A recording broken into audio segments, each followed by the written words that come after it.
वर्षा गायकवाड आपल्यासोबत फोन लाईनवरून जोडल्या गेलेल्या आहेत। वर्षाताई, आपण पाहतोय की अशा पद्धतीने काँग्रेसच्या कार्यालयामध्ये घुसण्याचा प्रयत्न झालेला आहे, आपली पहिली प्रतिक्रिया? पहिली प्रतिक्रिया आहे की राज्याचं होम डिपार्टमेंट काय करतंय, आणि दुसरी प्रतिक्रिया ही आहे की देशामध्ये संविधान आहे की नाही। जी सुरुवात या घटनेपासून झाली ती झाली अमित शहाने राज्यसभेमध्ये बाबासाहेबांचा म्हणजे आंबेडकर बोलणं फॅशन झाल्याचा उल्लेख केला।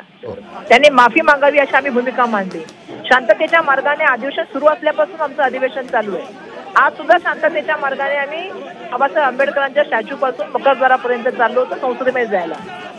त्यांनी पूर्ण संसदेचा रस्ता थांबवला, आम्हाला धक्काबुक्की केली। आमचे व्हिडिओ पण तुम्ही बघा, आमच्या ट्विटरमध्ये टाकलेले। तेवढं केल्यानंतर सुद्धा आज त्यांनी काय केलं, माफी मागायची सोडून त्यांनी दुसरी एक गोष्ट केली, ते म्हणजे काँग्रेस पक्षाच्या कार्यालयामध्ये घुसून जे आहे ते काँग्रेस पक्षाचे कार्यालय तोडलं। कशाबद्दल तोडलं? कारण वर्षाने त्यांचा असा आरोप आहे की बोला, मागायची नाही, देशाच्या संविधानावर तुमचा विश्वास नाही, बाबासाहेब आंबेडकरच्या विचारावर नाही। बाबासाहेबांनी पण बघितलं, देशाने पण बघितलेलं आहे, सर्वांना माहिती बाबासाहेब काय आणि RSS आणि भाजपची काय सगळ्यांना काय माहिती आहे।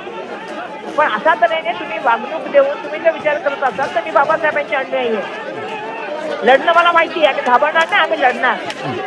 हे काय रे, ऑफिसमध्ये घुसता आणि काय करतं कायदा सुविधा राज्याचं, काय करतं होम मिनिस्टर, काय करतात मुख्यमंत्री।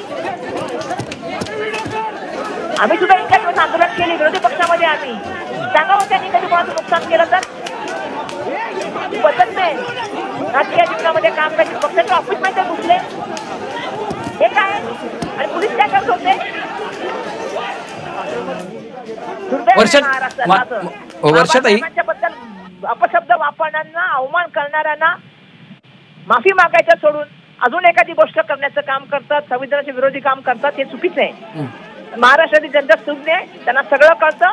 अशा तऱ्हेने ऑफिसवर भ्याड हल्ला केलेला आहे, या भ्याड हल्ल्याचा मी निषेध करते। वर्षाताई, त्यांचा असा मुद्दा आहे की काँग्रेसच उलट बाबासाहेबांच्या मुद्द्यावरनं राजकारण पेटवतंय म्हणून आम्ही आंदोलन करतोय। गोष्ट भाऊ, अमित शहा बोलले म्हणून एवढं प्रकरण झालं ना, ते काय ह्याच्यात बोलले का, राज्यसभेमध्ये बोलले बाबा आंबेडकर बोलणं फॅशन आहे म्हणाले, माफी नाही मागायला पाहिजे त्यांनी। काय सांगतात ते, काँग्रेस पक्षाचं ऑफिस सोडणं काय बरोबर आहे?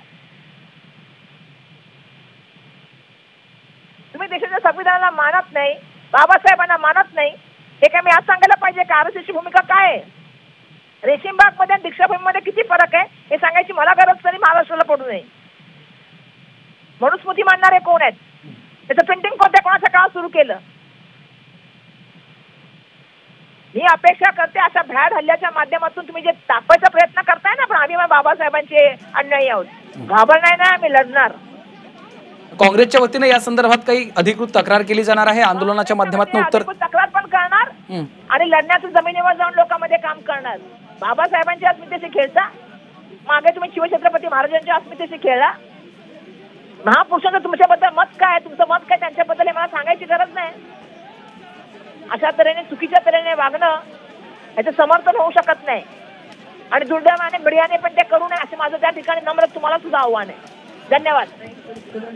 धन्यवाद वर्षाताई, तुम्ही झी24 तासची बातचीत केली त्यासाठी। काँग्रेसच्या खासदार वर्षा गायकवाड यांची ही प्रतिक्रिया आपण ऐकलेली आहे। या संदर्भात आम्ही घाबरणार नाही आणि तक्रार करणार असल्याचं देखील वर्षा गायकवाड यांनी सांगितलेलं आहे।